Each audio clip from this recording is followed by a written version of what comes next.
Good afternoon, ladies and gentlemen.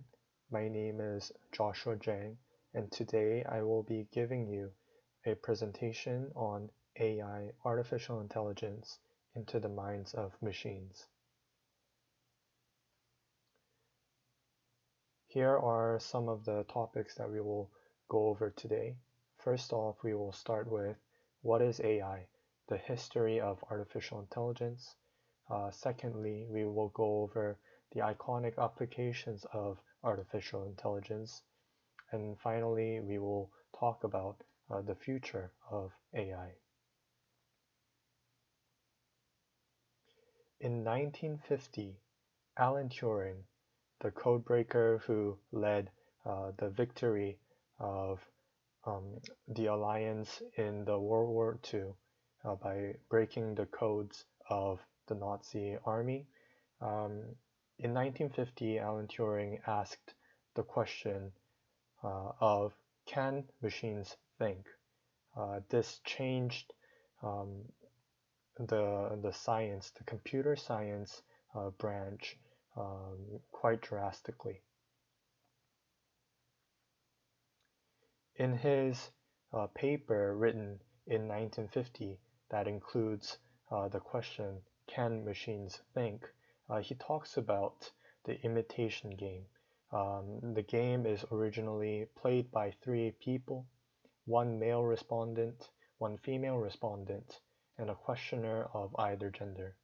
The questioner takes a few questions and asks to the respondents, and the questioner has to guess from their responses if which one is the male respondent and which one is the female respondent. Usually, people can recognize the gender by their speech, by the tone of their speech, so the answers and the questions are usually given and are traded back and forth by writing. Alan Turing, in his paper, proposed a twist on this imitation game to determine if a computer is truly artificially intelligent or not. This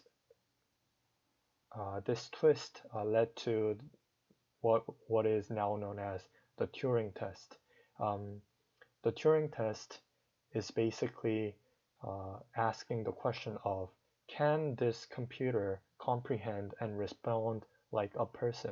So in the Turing test, instead of a male respondent and a female respondent, now the respondents are a human respondent and a computer respondent. And the questioner who is questioning the respondents must predict which one is the computer. Over the past years, many many computer systems have tried to pass this Turing test, but they have failed. And many variations and modifications were made to fit the needs of certain areas, such as art and music. The computer systems had to be tested in different areas, so hence it brought forth the variations and the modifications. Now, the first time that the term artificial intelligence was coined was only 64 years ago at the Dartmouth Summer Research Project on Artificial Intelligence in 1956. This is also known as the Dartmouth Workshop. It was more like an extended brainstorming session over 8 weeks. It had various mathematicians, computer scientists, and neural scientists, and they were trying to come up with a set boundary for what is now known as the artificial intelligence. The participants of this project, such as the MIT cognitive scientist Marvin Minsky, they were very optimistic of AI's future. After this incident in 1956, the interest in artificial intelligence, it consistently grew over the years. However, in 1974 to 1980, the season was something known as the AI winter, where all of the government fundings and interests, and they were lost due to political reasons and due to international reasons. And also in 1987 and 1993, the artificial intelligence branch had to experience another winter. And then in 1997 came the first fruit. And now we will be talking about the three iconic applications of AI. The first one was known as Deep Blue. It was the first computer to defeat a chess champion. He was named Garry Kasparov. This computer system was first initially developed in Carnegie Mellon University, and it started as a system known as chip test, and then it evolved into deep thought, and then in the process of developing deep thought, the project was moved on to IBM, and IBM, they finished off this project, and the final result was Deep Blue. This Deep Blue computer, the first game won was in February 1996. However, the match was defeated, and the record was 2 wins and 4 losses. And then in May 1997, this Deep Blue computer system defeated Garry Kasparov in the first match, and the win, draw, loss ratios were 2, 3, and 1. The design of Deep Blue was alpha beta algorithm run in parallel.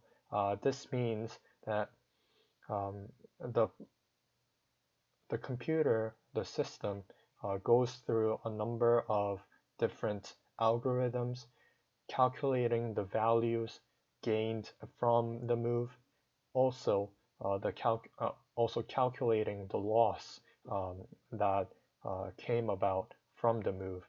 And this happened simultaneously in multiple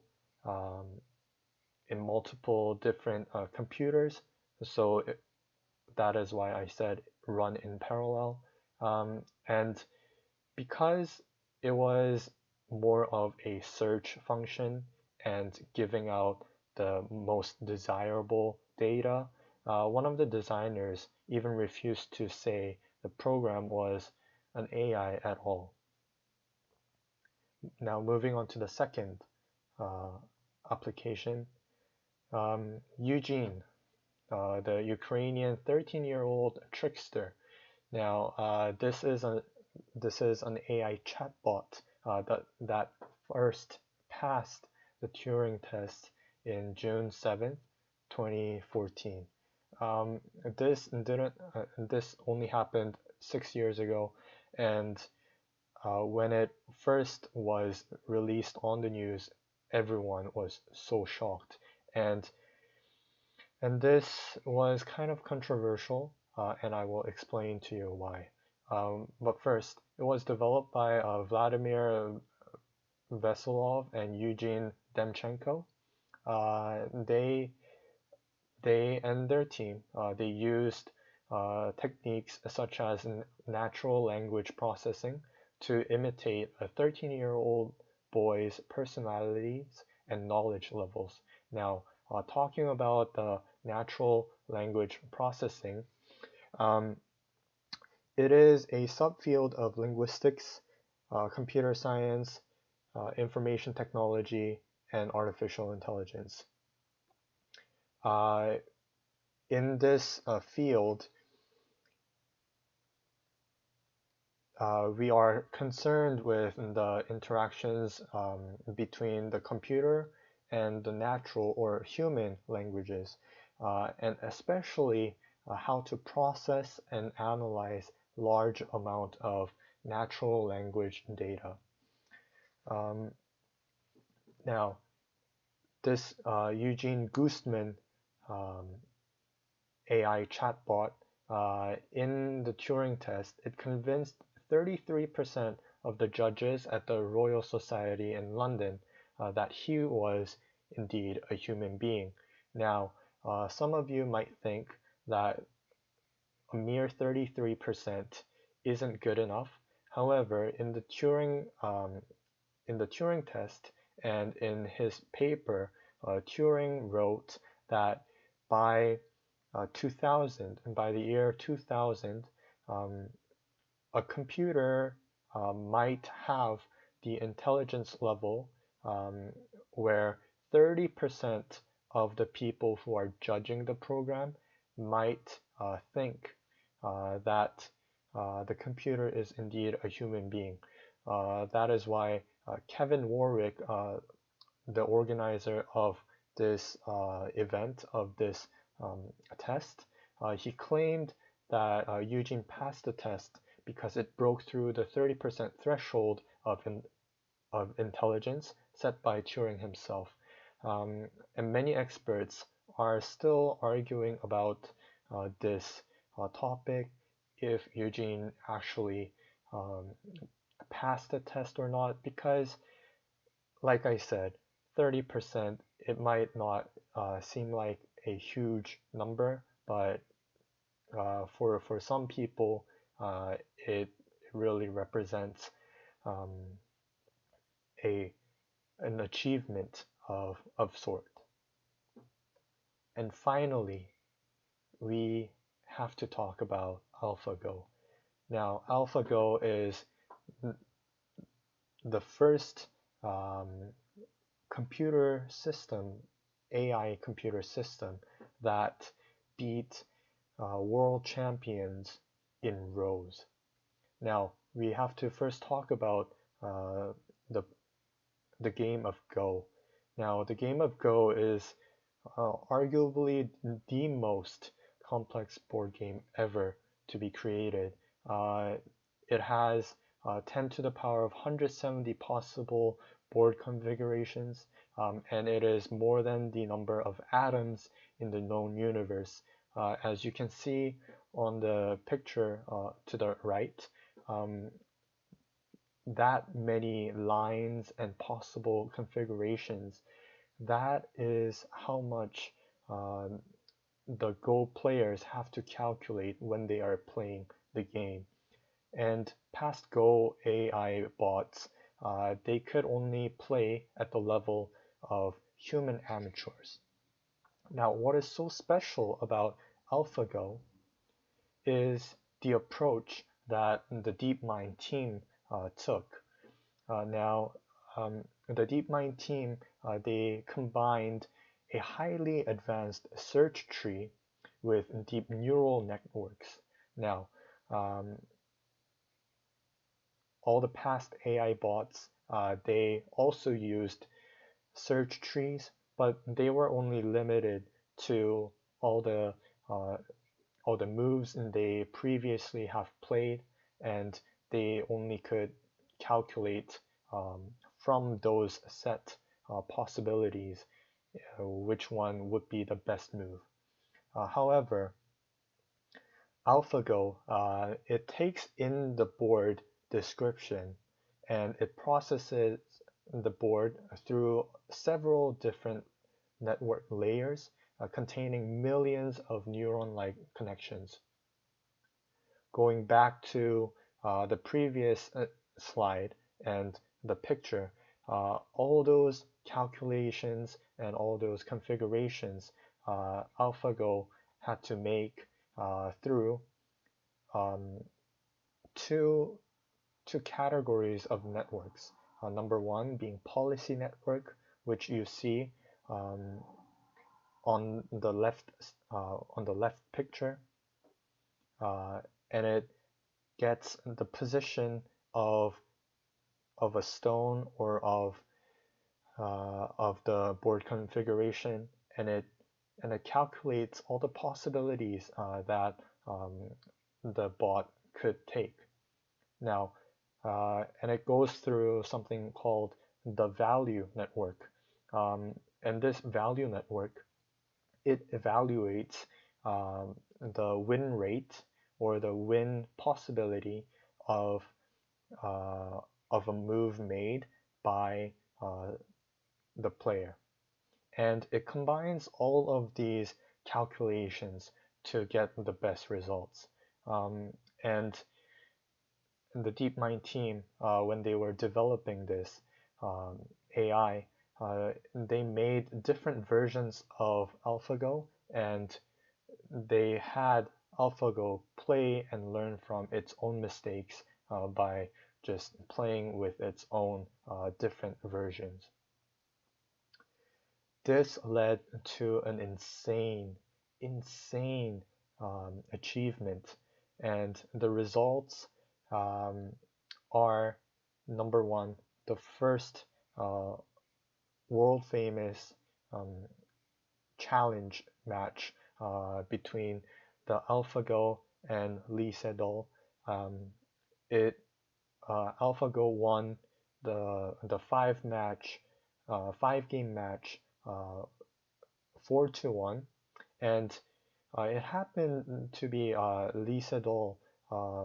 It happened that he is the only person to ever beat AlphaGo after version 18, which is the version that the DeepMind team took to Korea to have that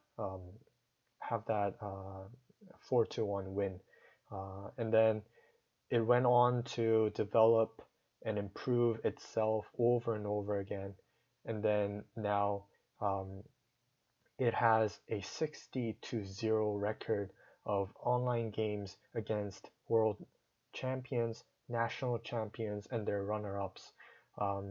And this version is also known as the AlphaGo Master.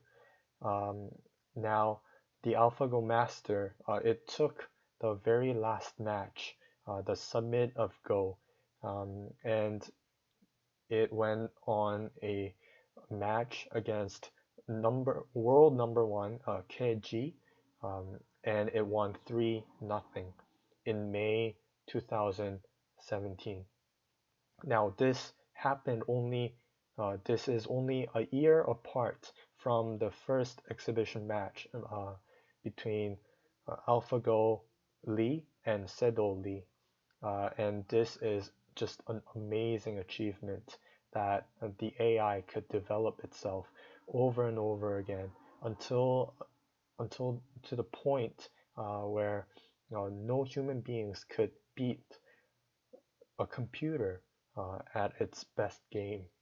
And AlphaGo, it retired after the victory over KG, and DeepMind, they released various match records that AlphaGo has played to the Go community as a gift, as a parting gift. Now, talking about the future, technological advancements, it's exponentially growing. We cannot refuse that. We cannot say that it's not happening, because it is. And following that, AI developments and improvements are rising as well. Now we have to ask ourselves, before jumping into something that looks so great, should we be optimistic about it? Like I said, the members of of the Dartmouth workshop that happened in 1956, they were very optimistic about the future of AI. Should we be also optimistic? I'm not too sure, but I think under right control, I think AI would really benefit our lives and really help us through difficult questions that we have in scientifical, mathematical fields, and one day I think we will have androids, humanoids um, helper bots that we see in futuristic movies, and um, we just have to be really careful in what we program into them.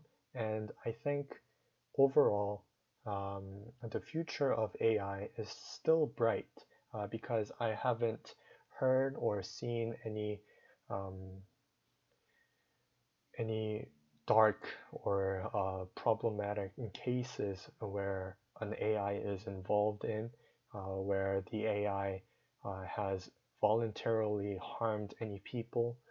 So I think so far, I think we are on the right track, and hopefully we will have this artificial intelligence, this system that we so desire to be made perfect, and hopefully we will be able to see it in our homes everywhere we go.